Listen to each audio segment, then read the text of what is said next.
যুবকরে একটা মহিলা যদি রং নাম্বারে মিস কল দেয় তুমি পাগল হয়ে যাও। 17টা সিম কার্ড পরিবর্তন করে বলো হ্যালো।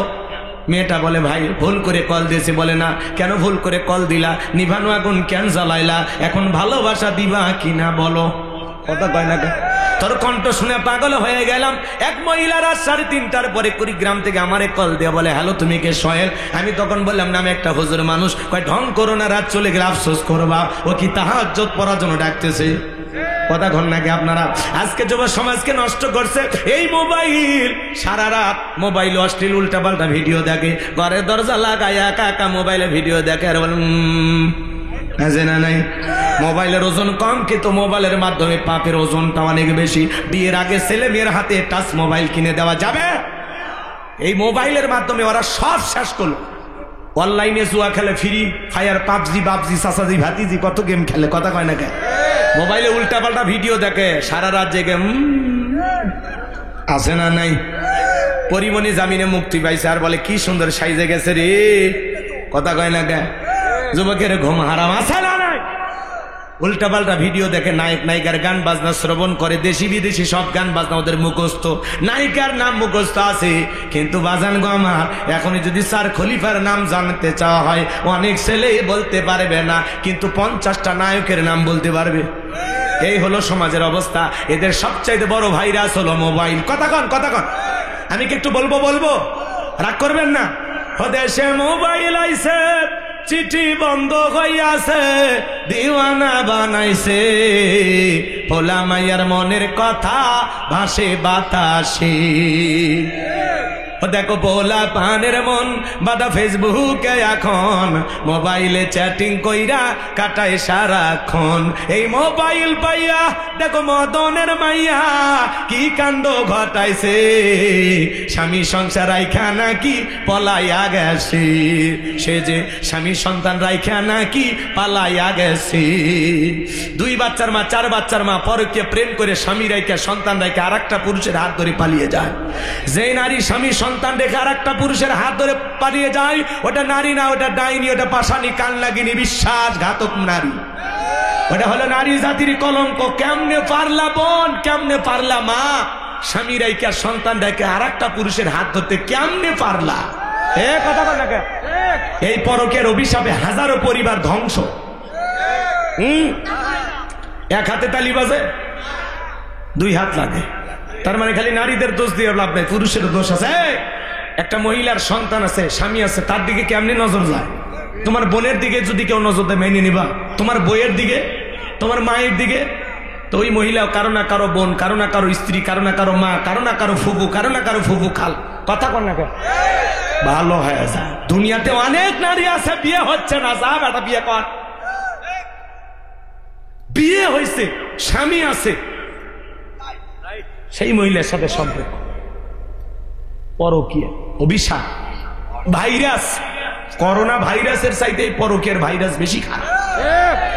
ও মা, তোমাদের এই দুর্দশা আমার আর ভালো লাগে না। কথা কন, আছে না মহিলারা বিবাহের দাবিতে ছেলের বাড়ি যাও, অনশন ধর্মঘাট। কোন ছেলে তো যায় না, তোমরা কেন আসো? হ্যাঁ, তার মানে কি বাজারে চলে না? এই জন্য নিজেকে এত সস্তা বানায় না। তোমার মর্যাদা সম্মান অনেক উঁচুতে, অনেক উঁচুতে। মা, তুমি প্যাকেটের ভিতরে থাকো, পর্দা করো, কভার রাখো, তোমার আকর্ষণ ফুরিয়ে ফেলো না। তোমার এই দামি সতীত্ব খবরদার যার তার কথায় বিলিয়ে দিও না। এই কথা কয় না কে? পাগলিরা শিক্ষকের কাছে প্রাইভেট পড়ে, সেই শিক্ষকের নাকি 3 মাস। শিক্ষকের 3 মাস না ছাত্রী? বুঝতেছেন না? এগুলো ঘটনা দেখতেছেন না আপনারা? শিক্ষক হলো বাবার মতো। এই বেটা শিক্ষক, কেমনে পারলা? তখন বলে শিক্ষককে ফোন দিয়েছে, কয় ও এনজয় করছে, আমিও এনজয় করছি, আমি বিয়ে করব না। শয়তান কত বরকার, চিন্তা করা যায়? আর নারীদের আজকে ডিভোর্সের ঘটনা ঘটতেছে, সবচাইতে বড় কারণ নারীদের জেদ বেশি, রাগ বেশি। কথা কন ঠিক? স্বামীর মূল্যায়ন বোঝে না। নারী হবে ধৈর্যশীল, নারী হবে পর্দাশীল, নারী তার সতীত্বের হেফাজত করবে, নারী স্বামীর আমানতের খিয়ানত করবে না, নারী হবে গুণবতী, নারী হবে রূপবতী, নারীর অন্তরে থাকবে আল্লাহর ভয়। কথা বলে ঠিক না? এমন নারী যদি কারো সংসারে যায় তার হবে জয়। কথা কন ঠিক না? ধৈর্যশীল, পর্দাশীল, নেককার, আবেদা, সালেহ আমাদের দরকার আছে না নাই?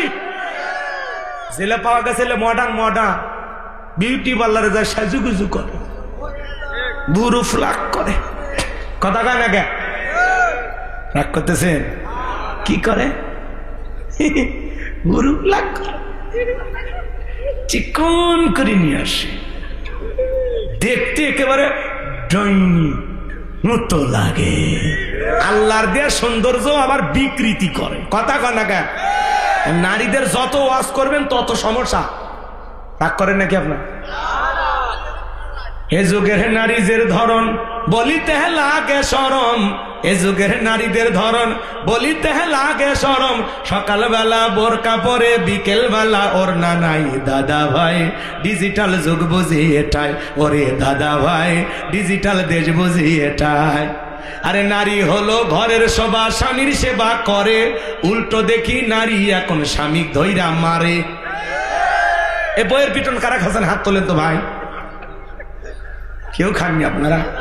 যাই হোক বাজান গো আমার, ওই দিকে আর আমি যাবো না, আপনাদেরকে কষ্ট মনের মধ্যে দিতে চাই না। তাহলে যুব সমাজকে নষ্ট করছে মোবাইল। কথা বলেন ঠিক কিনা? আল্লাহ নবী মুসা ডেকে বলে, আল্লাহ আমার হাতে এটা লাঠি, এটার উপর ভর দিয়ে চলি, ছাগলের জন্য পাতাবাড়ি ইত্যাদি অনেক অনেক কাজ করে। আমার আল্লাহ ডেকে বলে, পয়গাম্বার প্রশ্ন করলাম, একটা জবাব দেব, একটা কারণটা কি? নবী মুসা ইচ্ছা করে কথা বাড়িয়েছেন, যাতে যত বেশি কথা বাড়াবেন তত বেশি আল্লাহর কুদরতি জবানের আওয়াজ শুনতে পাবে। সুবহানাল্লাহ বলেন।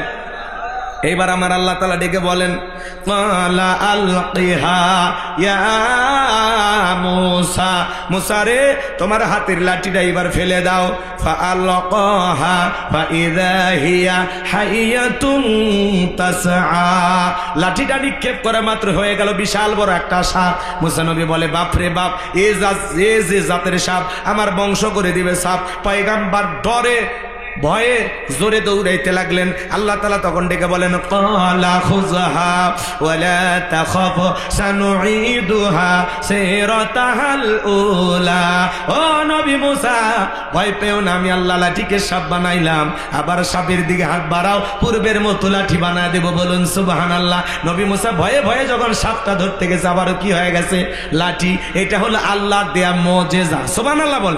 এরপরে আল্লাহ রাব্বুল আলামিন সুন্দর করে জানিয়ে দিলেন, ওয়াদহুম ইয়াদাকা ইলা জানাহিকা তাখরুজ বাইদা মিন গায়রি সুইন আয়াতান উখরা লিনুরিয়াকা মিন আয়াতিনাল কুবরা।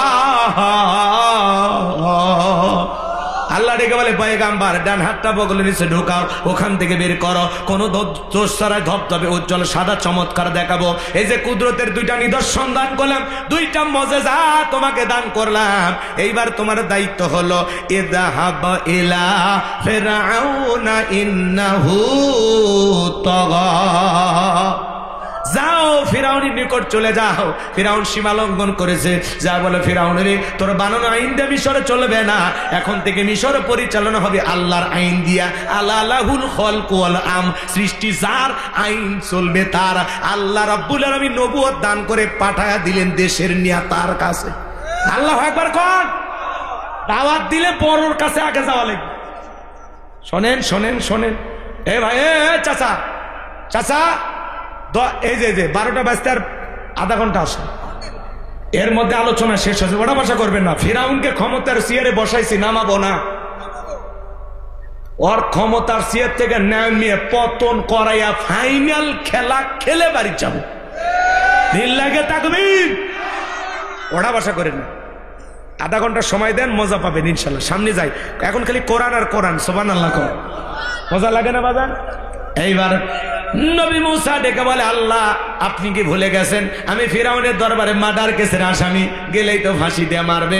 আমার আল্লাহ ডেকে বলে, পয়গাম্বার ভয় পাওয়ার কোনো কারণ নাই, আমি আল্লাহ যার সাথে আছি, কোন জালেম ফাঁসি দিয়ে মারতে পারবে না, আগুনে পোড়ায় মারতে পারবে না, পানিতে ডুবায় মারতে পারবে না, হাজারো দিন রিমান্ডে নিয়াও ওরা মুমিনের মুখের হাসি কেড়ে নিতে পারবে না। বলুন আল্লাহু আকবার। আমার ভাইরা চলেন না সামনের দিকে যায়, মুমিনেরা কাঁদবে আল্লাহকে পাওয়ার জন্য। গতকালকে ডক্টর মিজানুর রহমান আজারি ভাই পটুয়াখালীতে মাহফিল করতে গিয়ে বাজান এমন কান্না করেছেন, কাঁদতে কাঁদতে পুরো মুখ চোখের অশ্রুগুলো পড়তেছে। আল্লাহর ভয়ে চোখের পানি ছেড়ে দিয়ে কাঁদলেন আর বলে, আল্লাহ যদি কিয়ামতের ময়দানে আমার পাপগুলো ক্ষমা না করে আমি কিভাবে বাঁচবো। কি চমৎকার, কি অসাধারণ আলোচনা করেছেন। তার চোখের পানি দেখে কোটি কোটি ভক্ত কান্না করেছেন। কথা বলে ঠিক না? একজন দিনের দায়ী কেমন, কতটা বিনয়ী, চোখের পানি অঝরে ঝরতেছেন ডক্টর মিজানুর রহমান আজারি ভাই। ওই যে আপনারা একটা সঙ্গীত শুনছেন না, ওই যে একটা গান ছিল, আপনারা অনেকেই শুনছেন। এই যুবক তোমরা শুনিনিও না, কি গানটা ওইটা? হ্যাঁ, তোমরা ভুলে গেছো? ডক্টর মিজানুর রহমান আজারি ভাই ওই গানটা গাইলেন আর কাঁদলেন, আমি কি পাপ করেছি। শোনেনি? আমার পাপের যদি করো বিচার, এই গানটা গাইলেন আর কাঁদলেন। তার চোখের পানি দেখে আমিও কেঁদেছি। কথা বোঝেন না? একজন দিনের দায়ী কেমন, কি বিনয়ী, কোটি কোটি মানুষ তাকে মহাব্বত করেন, ভালোবাসেন, যার মাহফিলে লক্ষ লক্ষ মানুষ যায়। আল্লাহু আকবার বলে। আমার ভাইয়েরা, ষড়যন্ত্র করে কোনো লাভ নাই। মিজানুর রহমান আজারি ভাইয়ের জনপ্রিয়তা কমেছে না বেড়েছে? জোরে বলেন, কমেছে না বেড়েছে? আপনারা এগুলো করে কমাইতে পারবেন, কোনো ষড়যন্ত্র করে লাভ হবে না। তাকে নিয়ে যে যত বেশি গালমন্দ করবে, সমালোচনা করবে, সমস্যা নেই। একজন আলেমকে আপনারা যে গালি দিচ্ছেন, তার দ্বারা প্রমাণ হচ্ছে যে আপনারা আসলে কতটা নিকৃষ্ট মনের মানুষ। কথা বলেন, কথা বলেন। আজারি ভাই চোখের পানি দিয়ে পটুয়াখালীবাসীকে কাঁদাইলেন, লক্ষ লক্ষ মানুষকে কাঁদাইলেন। তার এই ভিডিও সোশ্যাল মিডিয়াতে ভাইরাল হয়ে গেছে। দু চোখের পানি ঝরে, অমায়িক, কি কান্না, কি ভয়। আল্লাহ আমাদের পাপগুলো ক্ষমা করে দাও। আল্লাহ যেন আমাদের পাপগুলো ক্ষমা করে দেন। জোরে বলেন আমি, আর একটু জোরে বলেন আমি। রাগ করেন, আল্লাহ যেন আমাদের সঠিক বুঝদান করেন। দুনিয়া ক্ষণিকের বাজার, অনেক অপরাধ করেছি আমরা, আল্লাহর কাছে ক্ষমা চাইতে হবে। আল্লাহ যদি মাফ না করে আমাদেরকে বাঁচানোর কেউ নেই। আর কিয়ামতের ময়দানে আল্লাহ যদি আমাদেরকে বলে, যা আজকে তোরে মাফ করে দিলাম, আমাদের চাইতে সৌভাগ্যবান বান্দার কেউ হতে পারে না। কথা বলে ঠিক কিনা? আল্লাহ কিয়ামতের ময়দানে আমাদেরকে মাফ করে দেন। ওয়া আনতা আরহামুর রাহিমিন, আল্লাহর দয়া অনেক বেশি, তিনি রহমান, তিনি রহিম। আল্লাহর দয়া করুণায় আল্লাহ যেন আমাদের পাপগুলো মাফ করে দেন। জোরে বলেন আমি, আরে জোরে বলেন আমি। আমার ভাইয়েরা, যে কথা বলতে চাচ্ছিলাম বাজান, গভীর মনোযোগ দিয়ে শুনে যান। এইবার পয়গম্বর ডেকে বলে, আল্লাহ আমার অন্তরে দুরু দুরু ভাব, বড় ভয় লাগে, আপনার কাছে একটু দোয়া করি, যেহেতু আমাকে যেতেই হবে। নবী মুসা তখন দোয়া করা শুরু করলেন। ছোটবেলায় যখন কোরআন শরীফ হাতে নিয়েছিলাম, হুজুর আমাদেরকে কোরআনুল কারীম হাতে দেওয়ার সময় দোয়াটা পড়িয়ে দিয়েছিলেন। আমি ভেবেছিলাম এটা মনে হয় কোরআন খোলার দোয়া, কিন্তু তাফসীর পড়তে এসে বুঝলাম না। নবী মুসা যখন ফিরাউনের দরবারে আল্লাহ রাব্বুল আলামিনের দাওয়াত দিতে গিয়েছিলেন, তখন নবী মুসা আল্লাহর কাছে এই দোয়া করেছিলেন। কি দোয়া?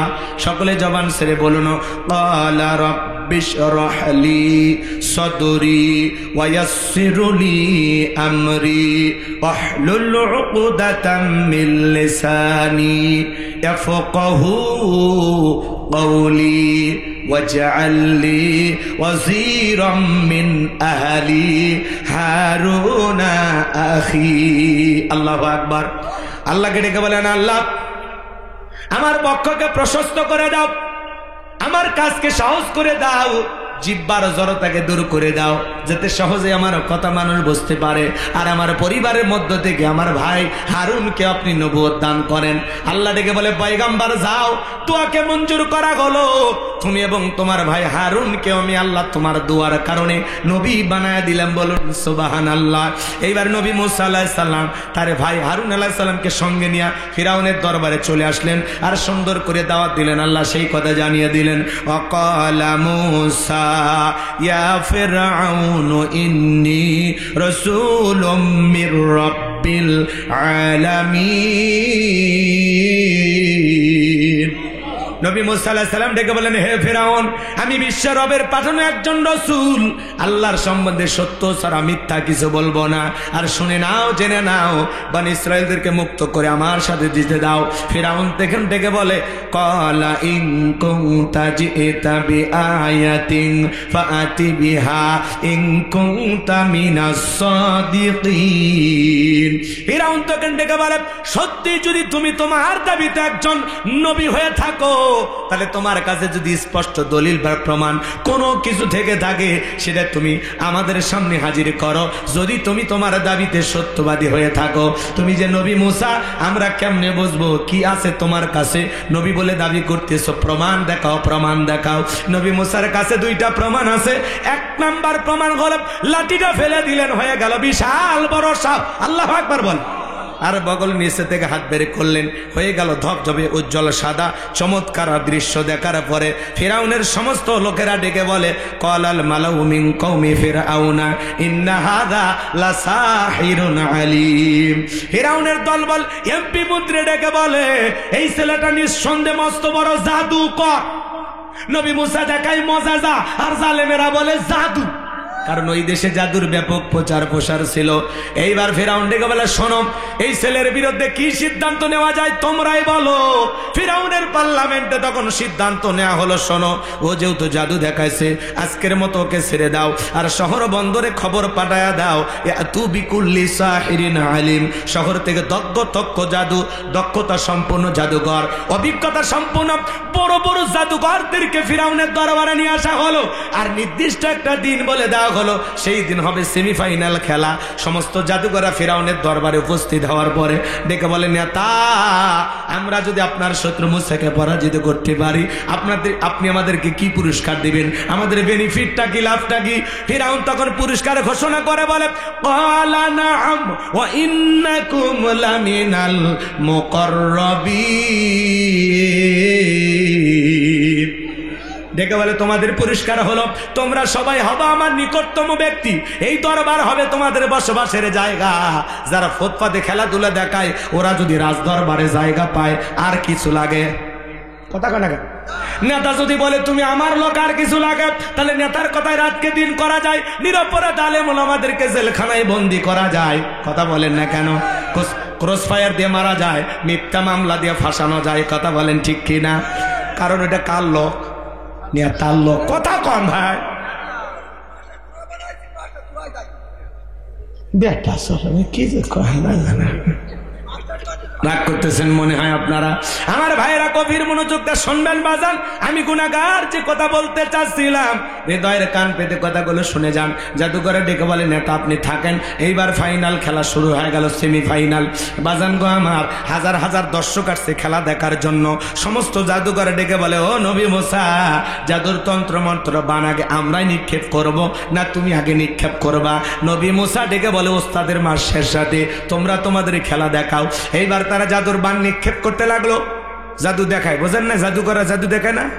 সমন্তর সু, কালাকুত্তর গু, উল্টা পাল্টা জাদু আছে না? হামতম ছম ছরেঙ্গা বার করে আছে না? উল্টা পাল্টা কি যে বলে ওরা নিজেরাও জানে। তো উল্টা পাল্টা জাদুর বান তন্ত্র মন্ত্র নিক্ষেপ করলো। সেদিন তারা হাজার হাজার জাদুর বান নিক্ষেপ করেছে। বাঘ বানাইছে, ভাল্লুক বানাইছে, রশি বানাইছে, এমনকি মানুষের চোখে মুখে পর্যন্ত জাদুর নিক্ষেপ করেছে। জাদুর তন্ত্র মন্ত্র নিক্ষেপ করতে করতে ওদের চালান পাতি শেষ। মানে জাদু আরে একটাও জানে না, ক্যাপাসিটি যা কৌশল যা ছিল সব দেখানো শেষ। এইবার দেখে বলে, নবী মুসা, এইবার তুমি তোমার জাদুর বান নিক্ষেপ করো। আল্লাহ তখন আয়াতি কারিমা নাজিল করে সুন্দর করে জানিয়ে দিলেন, ওয়া আওহাইনা ইলা মুসা আন আলকি আসাকা ফাইযা হিয়া তালকাফু মা ইয়াফিকুন।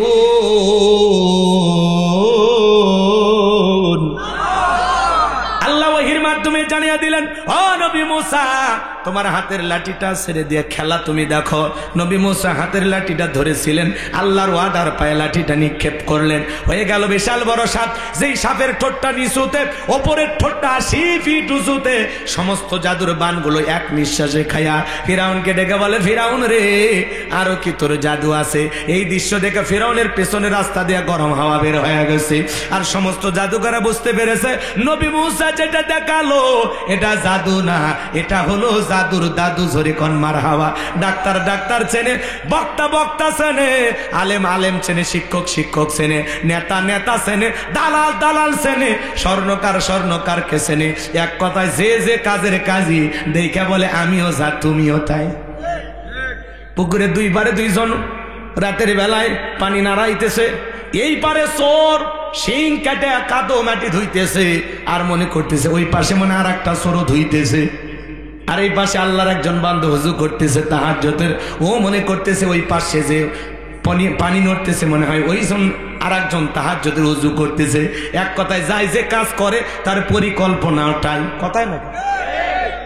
কাউরে গালি দিলে যদি বেজার হয় বুঝে নেবেন এই গালির কাম করছে। কথা বোঝেন না? তোমার গালি দিলে লাগে কেন? মুমিনের স্বভাব হলো গালি দিলে মুমিন হাসি দেবে, গালি দিলে মুমিন উল্টো সালাম দিবে। কলু সালামা, সালাম দিবে। আপনারে দেবে গালি, আপনি দেবেন সালাম। কথা কয় না?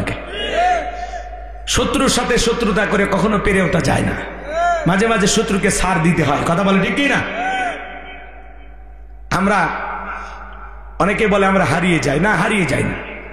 আমরা জীবনের চড়াই উতরে অনেক সময় আমরা হয় জিতে শিখি অথবা ঠেকে শিখি। কথা বলে ঠিক না?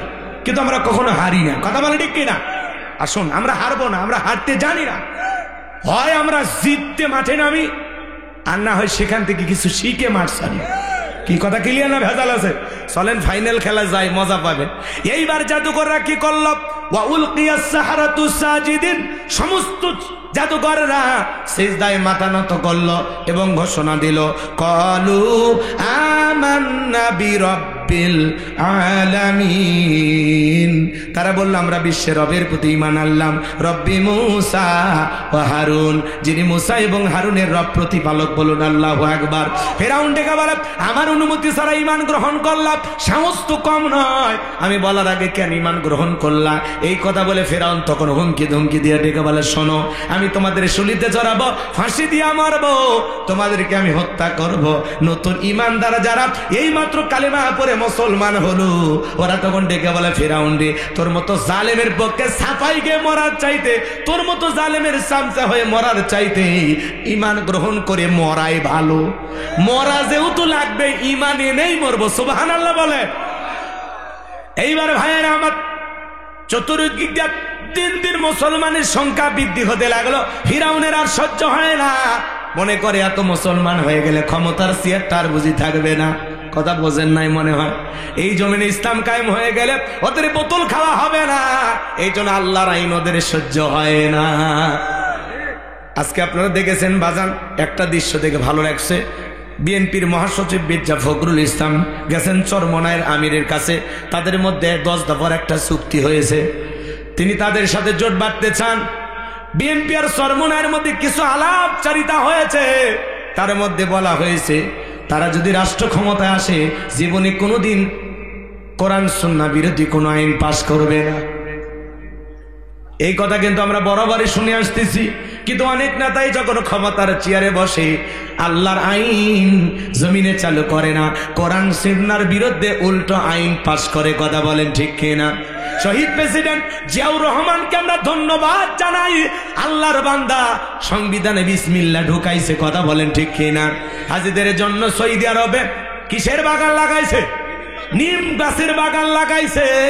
আল্লাহর বান্দাকে হয়তো আল্লাহ এই ওসিলায় মাফ করে দিতে পারে। কথা বলে ঠিক কিনা? শহীদ প্রেসিডেন্ট জিয়াউর রহমানের কবর আল্লাহ জান্নাতের বাগান বানায় দেন, জোরে বলুন আমিন। নেতা ছিল বাজান সিরা গেঞ্জি, ভাঙ্গা সুটকেস, কি ছবিগুলো এখনো সোশ্যাল মিডিয়াতে ভাইরাল। আসলে সত্যিকারই দেশপ্রেমিক নেতা ছিল। এখন নেতা আছে কিন্তু জিয়ার মতো দেশপ্রেমিক পাওয়া যায় না। এই কথা বলেন, তারা ছিল নেতা, তারা বিসমিল্লাহ সংবিধানে ঢুকায়। আর বিগত 16 বছরেই বিসমিল্লাহ কাটার চিন্তা করতো। ওই যে টাকলা মুরাদ বলে সংবিধানে ইসলামও থাকবে না, বিসমিল্লাহ থাকবে না। আজকে সংবিধানে বিসমিল্লাহ আছে, ইসলাম আছে, কিন্তু এই টাকলা মুরাদদের ক্ষমতা নাই। কথা বলে ডেকেরা ইসলামকে মাইনাস করতে আসবে যারা, আল্লাহ তাআলা দুনিয়া থেকে মাইনাস করে দেবে। কথা বলে ডেকে না। এই জন্য আগামীতে আলেমদেরকে মাইনাস করে, ইসলামালাদেরকে মাইনাস করে এই বাংলার জমিনে কাউকে কিছু করতে দেওয়া হবে না।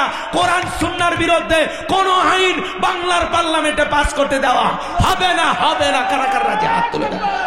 লিল্লাহি তাকবীর। আমার ভাইয়েরা, বিএনপির মহাসচিব, তার মাথায় কি সুন্দর টুপি দেখলাম, কাতারে ভাগে নামাজ আদায় করতেছেন, মাশাআল্লাহ। আমরা বলতে চাই আপনারা একটু আলেমদের মূল্যায়ন করতে শিখুন। কথা বলেন না কেন? কয়েকদিন আগে উনি বক্তব্য দিয়েছিলেন যে এদিক খেয়াল করেন, রাজনীতির সাথে কোরআনের কোনো সম্পর্ক নাই। আবার বলেন মৌলবাদের সাথে আমাদের কোনো সম্পর্ক নাই। আমরা বলতেছি আপনার বয়স হয়ে গেছে, এই কথাগুলো একটু সুন্দরভাবে বলবেন। এভাবে বলে নতুন করে সমালোচিত হবেন না।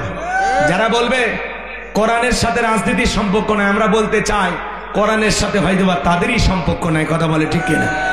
এই জন্য উল্টা পাল্টা মন্তব্য করা যাবে না। সিরিয়াসলি কথাগুলো চিন্তা ভাবনা করে বলবেন, কারণ বড় নেতাদের বক্তব্য হবে সুন্দর।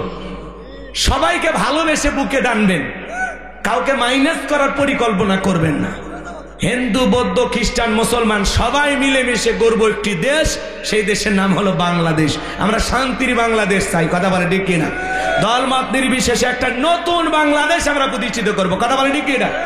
এই জন্য উল্টাপাল্টা বক্তব্য দিয়ে আপনারা টলের শিকার হবেন না। আমাদের এক নেতা বক্তব্য দিলেন, আল কোরআন আর হলো ঘরে ঘরে জ্বালো। এগুলো কিসের স্লোগান? এই যে স্লোগানগুলো আপনারা কেন সহ্য করেন না?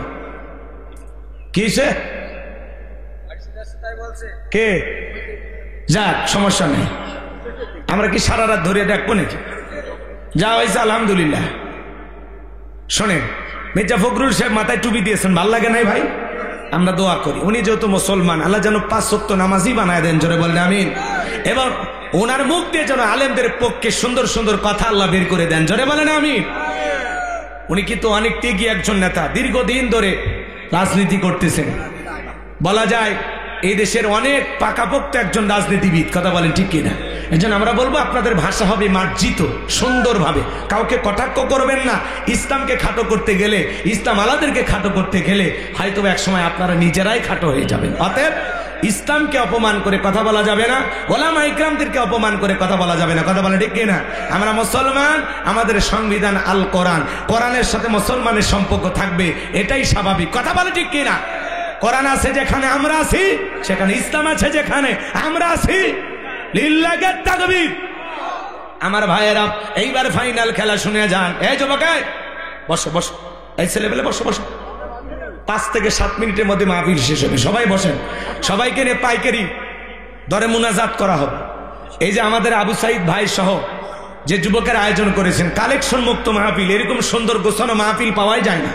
কালেকশন করতে আধা ঘন্টা চলে যায়, তাই না? তো তারা নিজেদের পকেটের টাকা দিয়ে এই মাহফিলটা সাজাইছে। একটু শেষ ফিনিশিংটা দিতে দেবেন না? আলোচনা শেষের দিকে একটু তাকবীর দেন। লিল্লাহি তাকবীর। আমি মুসাফির, আমার দোয়া নিতে আপনাদের মনে চায় না? জোরে বলেন, দোয়া নিতে চায় না? একটু বসেন, আমরা এক্ষুনি দোয়ার দিকে যাব, কষ্ট দেব না। এই যে শেষ খেলাটা চলেন, ফিরাউনের পতনটা ঘটানোর দরকার আছে না? না, তাকবীর দেন। লিল্লাহি তাকবীর। আমার ভাইয়েরা, এইবার নবী মুসা আলাইহিস সালাম এবং তার উম্মতদেরকে ধাওয়া করেছেন। নবী মুসা আলাইহিস সালাম তার উম্মতদেরকে নিয়ে দৌড়াইতে দৌড়াইতে দৌড়াইতে বাজান গো আমার যখন সাগরের কিনারায় চলে গেছেন, এইবার উম্মতের ডেকে বলে, পয়গাম্বার, হয় ফিরাউনের সেনাবাহিনীর হাতে মরতে হবে, আর না হয় দরিয়ার পানিতে ডুবে মরা লাগবে। নবী মুসা ডেকে বলে, আমার উম্মতেরা, ভয় পাওয়ার কোনো কারণ নাই। এখানে শুধু আমরাই নাই, আমাদের সাথে আর একজন আছেন। তিনি কে? নবী মুসা যখন আল্লাহর দিকে আঙ্গুল দিয়ে ইশারা করলেন, আসমান থেকে আল্লাহ ডেকে বলে, পয়গাম্বার, ওই হাতের লাঠিটা দিয়া সমুদ্রের পানিতে একটু আঘাত করো, আমি আল্লাহ তোমাদের জন্য ভিআইপি রোড বানায় দেব। বলুন সুবহানাল্লাহ। সমুদ্রের পানিতে আঘাত করতে দেরি, সমুদ্রের সমুদ্রে বুক চিরে রাস্তা তৈরি করতে আল্লাহ দেরি করে নাই। চিৎকার মেরে বলুন আল্লাহু আকবার। আল্লাহ রাব্বুল আলামিন তখন ডেকে বলে, পয়গম্বর তুমি তোমার উম্মতদেরকে নিয়ে এই বিশাল দরিয়া পার হয়ে যাও। আল্লাহ তাআলা সেই কথা সূরা ইউনূসের ভিতরে জানায় দিয়েছেন। আল্লাহ নবী মুসা আলাইহিস সালাম তার সম্প্রদায়ের মানুষদেরকে নিয়ে বিশাল সমুদ্রের দরিয়া নিরাপদে পার হয়ে গেল। বলুন সুবহানাল্লাহ। এইবার যখন জালেম বাদশা ফেরাউন চলে আসছে বাজান, তার দল বল নেতা কর্মী নিয়ে বলতেছে এই রাস্তা দিয়ে ওরা চলে গেছে। ফেরাউন মনে করছে এই ওর বাপ দাদা 14 গোষ্ঠী এই রাস্তা মনে হয় বানায় গেছে। সবাইকে নিয়ে যখন ওই রাস্তায় উঠেছে বাজান, একই রাস্তা ইমানদারদের জন্য নিরাপদ, জালেমদের জন্য হলো গজব।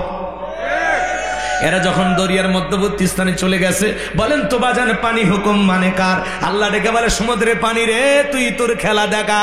সমুদ্রে উথাল পাতাল ঢের সৃষ্টি হয়ে গেল, উথাল পাতাল ঢের। ফেরাউনের সেলা সামুন্ডা যা ছিল বাজান পানি খায়া চুবা মইরা শেষ, একজন আর বাইসা নাই, বেঁচে আছে শুধু বড়ডা। বড়ডা মানে কে বলেন? ফেরাউন মরার আগে আল্লাহ কি বলতেছে জানেন? ক্বালা আমানতু আন্নাহু লা ইলাহা ইল্লাল্লাযী আমানাত বিহি বানু ইসরাঈলা ওয়া আনা মিনাল মুসলিমিন। ফিরাউন ডেকে বলতেছে আমি ঈমান আনলাম, তুমি ছাড়া কোনো মাবুদ নাই। বনী ইসরাঈল জেলার প্রতি ঈমান এনেছে, আমি এসে আল্লাহর প্রতি ঈমান আনলাম। ওয়া আনা মিনাল মুসলিমিন, আল্লাহ আমি মুসলমান হয়ে গেছি, আর সুবাইও না। ফিরাউন কি কয়? এক কথা কয় না কে ভাই? দরিয়ার পানি খাইতেছে আর কি কয়? আল্লাহর সুবাইও না, ওয়া আনা মিনাল মুসলিমিন, আল্লাহ আমি মুসলমান হয়ে গেছি, আমি আত্মসমর্পণ করেছি। আমার আল্লাহ কি আর ঈমান কবুল করেছিল না? ফিরাউন যদি ওই সময় মুসলমান হয়, আপনার আমার মুসলমান হয় কোনো দাম আছে? আল্লাহ তখন চমৎকার জবাব দিয়ে বলেছিলেন, আল আনা ওয়া ক্বাদ আসাইতা ক্বাবলু ওয়া কুনতা মিনাল মুফসিদিন। আল্লাহ ডেকে বলে এখন ঈমান আনছো, এখন। এর আগে কি করেছো? নাফরমানি সৃষ্টি করেছো, বিশৃঙ্খলা সৃষ্টি করেছো, নাফরমানি করেছো, বিশৃঙ্খলা সৃষ্টি করেছো, ক্ষমতার দাম্ভিকতা অহংকারে 40 বছর শিক্ষা ব্যবস্থা বন্ধ করে রেখেছিলে, ঘরে ঘরে মূর্তি ঢুকাইছিলে। বাংলাদেশেও দেখেন শিক্ষা ব্যবস্থায় উল্টা পাল্টা কিন্তু ঢুকানো হয়েছিল। আর কিছুদিন সময় পাইলে বাংলাদেশের মানুষকে পাগল বানায়া ছাইরে দিত।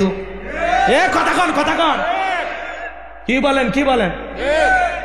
রাগ করেন নাকি আপনারা? পাগল বানায়া ছেড়ে দিত। কিসের শরীফ শরীফের গল্প? একটা ছেলে মনে মনে ভাববে আমি মেয়ে, তালি নাকি মেয়ে হয়ে গেল। একটা মহিলা মনে মনে ভাববে আমি পুরুষ হয়ে গেছি, তাহলে নাকি পুরুষ হয়ে গেল। এগুলো গাল গল্প, গাঁজাখুরি গল্প দিয়া এদেশের তরুণ তরুণীদেরকে তৃতীয় লিঙ্গের মানুষ বানানোর জন্য একটা ষড়যন্ত্র করেছিল। সমকামিতাকে প্রমোট করার চেষ্টা করেছিল। এই জন্য বাজার সব জায়গায় হাত দিতে নাই। আল্লাহর গজবে আল্লাহ আজকে তাদেরকে ধ্বংস করেছে, বিদায় করে দিয়েছে।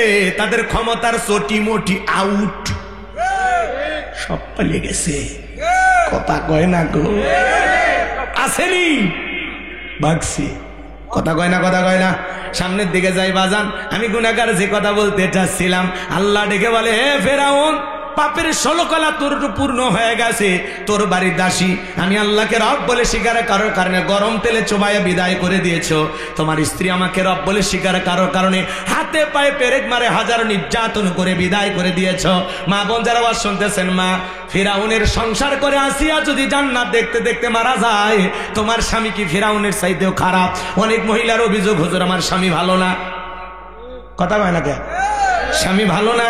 তাহলে চিন্তা করো মা, আসিয়া ফিরাউনের মতো স্বামীর সংসার করেছিল, সেই আসিয়ার হাতে পায়ে পেরেক মাইরা হাজারো নির্যাতন জুলুম করে বিদায় করে দিয়েছিল।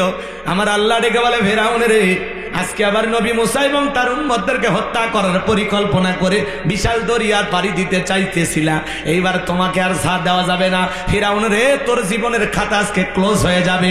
মরার আগে শোন, আমি আল্লাহ তোর লাশটা রেখে দেব পৃথিবীবাসীর জন্য, শিক্ষার জন্য, যাতে পৃথিবীর জমিন আর কোনো ফিরাউনের জন্য জন্ম না হয়। আর যারা ফিরাউন হতে চায় তারা যেন তোর ইতিহাস থেকে শিক্ষা গ্রহণ করে, যে ফিরাউনদের জীবনের পরিণতি এই হয় যে এই দেখাল করেন। সেই দিন আল্লাহ তাআলা বিশাল দরিয়ার পানিতে চুবাইয়া ফিরাউনকে মাইরা, আজও মিশরের জাদুঘরে ফিরাউনের সুটকিটা আছে না নাই? এটা হলো ফিরাউনের লাশ। কথা কন, বহুদিন থাকার কারণে লাশটা এখন শুটকি হয়ে গেছে। মুসা প্রেমিকেরা যায় আর মিশরে জাদুঘরে যায় পায়ের জুতা খুলে 50,000 1 লাখ টাকা দামের জুতা কয় এই সেই ফেরাউন মার জুতা। চিন্তা করেন বাজান, শুটকি ফিরাউনত দেখে যদি জুতা মারে, জেতা ফিরাউনত পাইলে ওর সামরা দিয়ে ডুগডুগি বাজাই তো কথা বলেন ঠিক কিনা? এই জন্য মনে রাখবেন বাজান, নমরুদের জায়গা হয় নাই, ফিরাউনের জায়গা হয় নাই, আবু জেলের জায়গা হয় নাই। আজ যারা পৃথিবীতে মুসলমানের রক্ত নিয়ে খেলা করতেছে ওই জালেমদের জায়গা হবে না। আজ হোক কাল হোক জালেমদের শেষ পরিণতি হবে পরাজয়, আর মাজলুমদের শেষ পরিণতি হবে বিজয়। সেই বিজয় আনার জন্য যদি কখনো ডাক আসে, মাথায় কাফনের কাপড় বেঁধে বিবির কাছ থেকে বিদায় নিয়ে, সন্তানদের কাছ থেকে বিদায় নিয়ে আল্লাহর জমিনে আল্লাহর আইনকে প্রতিষ্ঠিত করার জন্য কারা কারা জীবন দিতে প্রস্তুত, হাত তুলে আল্লাহকে দেখান। লিল্লাহে তাকবীর, লিল্লাহে তাকবীর। আল্লাহ এই জমিনকে কোরআন আর ইসলামের জন্য কবুল করেন, ছেলে বলেন আমিন। আপনারা কি ভয় পান? ভয় পান? আল্লাহ বলেন ওয়ালা তাহিনু ওয়ালা তাহজানু আনতুমুল আলাউনা ইন কুনতুম মুমিনিন। মুমিনেরা হতাশাগ্রস্ত হয় না, ভেঙে পড়ে না, দুর্বল হয় না। ঈমানের দাবিতে যদি মুমিন হও, ওয়া কানা হাক্কান আলাইনা নাসরুল মুমিনিন, মুমিনদের সাহায্য করা আমি আল্লাহর ওয়াজিব হয়ে যায়। বলুন আল্লাহু আকবার। শুনেন শুনেন, আপনাদের মুখে দাঁত আছে না? জোরে বলেন দাঁত আছে না? আর এটার নাম কি? জিহ্বা। মাঝে মাঝে দেখবেন দাঁতের ফাঁকে যখন ময়লা আবর্জনা আটকে যায়, এই দুর্বল জিহ্বা ওই জায়গায় বারবার নক করে দাঁতকে বিপদ মুক্ত করে, দাঁতের উপকার করে। কিন্তু এই বেঈমান দাঁত সুযোগ পাইলে জিহ্বারে কামড় মারে, রিমান্ডে নেয়, মাঝে মাঝে এত ব্যথা দেয়, 7 দিন ধরে ব্যথা থাকে যায়। কথা বলে ঠিক কিনা? কিন্তু বলেন তো বাজান, মানুষের যখন বয়স হয়ে যায় মুখ থেকে জিহ্বা খুলে পড়ে নাকি দাঁত? কথা কয় না, কি খুলে পড়ে? দাঁত। এত শক্তি ধর, কিন্তু দাঁতের জায়গা হয় না, নরম দুর্বল জিহ্বাটাই টিকে থাকে। তো মুসলমানদের উদাহরণ হলো ওই নরম জিহ্বার মতো, আর জালেমদের উদাহরণ হলো দাঁতের মতো। ওরা যতই শক্তিদার হোক, জালেমদের শেষ পরিণতি হলো পরাজয়। আর যাদের উপর নির্যাতন জুলুম করা হবে, এই অসহায় মাজলুম মুসলমানদেরকে আল্লাহ পাক শেষ বিজয়ের হাসি হাসাবেন। শেষ বিজয়ের হাসি মুসলমানেরা হাসবে, শেষ বিজয়ের মালা মুসলমানদের গলা আল্লাহ পরিয়ে দেবে। কথা বলে ঠিক কিনা? আল্লাহ যেন আমাদের সবাইকে এই জমিনে কোরআন এবং সুন্নাহর এই কথাগুলো বাস্তব জীবনে মালার তৌফিক দান করুন। ওয়া আখিরি দাওয়ানা আনিল হামদুলিল্লাহি রাব্বিল আলামিন। রাত্রি 12টার ওয়াদা দিয়েছিলাম, 12টা বেজে গেছে। আমার আবু সাইদ ভাই সহ তরুণ যুবকেরা যারা আয়োজন করেছেন, আল্লাহ পাক সবাইকে কবুল করুন। ওয়া আখিরি দাওয়ানা আনিল হামদুলিল্লাহি রাব্বিল আলামিন। সকলে দরুদ ইব্রাহিম পড়ুন। আল্লাহুম্মা সাল্লি আলা মুহাম্মাদ ওয়া আলা আলি মুহাম্মাদ কামা সাল্লাইতা আলা ইব্রাহিম ওয়া আলা আলি ইব্রাহিম ইন্নাকা হামিদুম মাজিদ। আল্লাহুম্মা বারিক আলা মুহাম্মাদ ওয়া আলা আলি মুহাম্মাদ কামা বারাকতা আলা ইব্রাহিম ওয়া আলা আলি ইব্রাহিম ইন্নাকা হামিদুম মাজিদ। বাজান কিছু বলবেন? আপনি দোয়া করবেন? না না, আপনার কাছে গতকাল একটু সাসা মারা গিয়েছে, 500 টাকা দান করে তার জন্য দোয়া চাইছে। দুটো ছেলে দিয়ে গেছে, নামাজ পড়ার জন্য একটু দোয়া চাইছে। এক চাচা মারা গেছে, 500 টাকা দান করছে, দোয়া চাইছে। ঠিক আছে, আমি একটু কিছু বলি। আমার একটা ছেলে 6 তারিখে পাগলি নেবে, একটু দোয়া করবেন। একটা প্রবাসী থেকে দোয়া করবেন। এটা কি মাহফিলে দিলেন না আমারে? আপনারই দিলাম। ওরে বাবা, মাশাআল্লাহ। দেখছেন, আপনার ছেলে পাগড়ি পাবে, দোয়া চাইছে আমার কাছে, 500 টাকা হাত দিয়ে দিস, আল্লাহ কবুল করে। আমার একটি মাদ্রাসা আছে, মাদ্রাসায় নূরে মাদিনা, 70 জন ছাত্র, 24 জন ইয়েতিম গরিব অসহায়, যাদের থাকা খাওয়া চিকিৎসা পোশাক সম্পূর্ণ ফ্রি।